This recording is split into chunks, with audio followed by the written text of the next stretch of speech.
এই সমাজকে রাষ্ট্রকে বাঁচানোর জন্য আল্লাহর কোরআনের পাশে আসার দরকার আছে না নাই? কি করার আছে না নাই?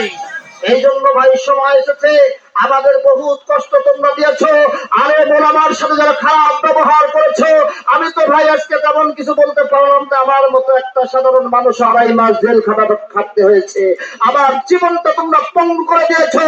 মনে রাখবা, মরহুম শহীদ আল্লামা দেলোয়ার হোসেন সাঈদীর মতো বিশ্ব মন্ডিত আলেমদের যারা নির্যাতন করেছে, বছরের পর বছর জেল খাটিয়েছে, এর বিচার এই বাংলার জমিনেই হবে। কথা বলেন ঠিক কিনা?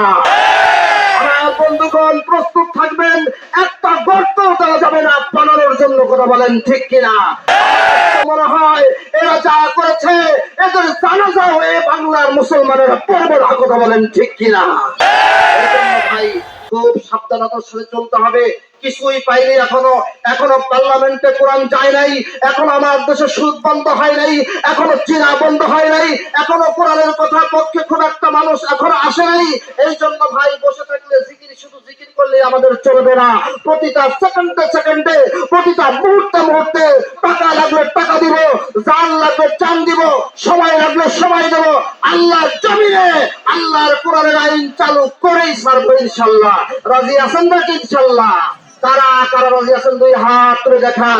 লিল্লাহি তাকবীর।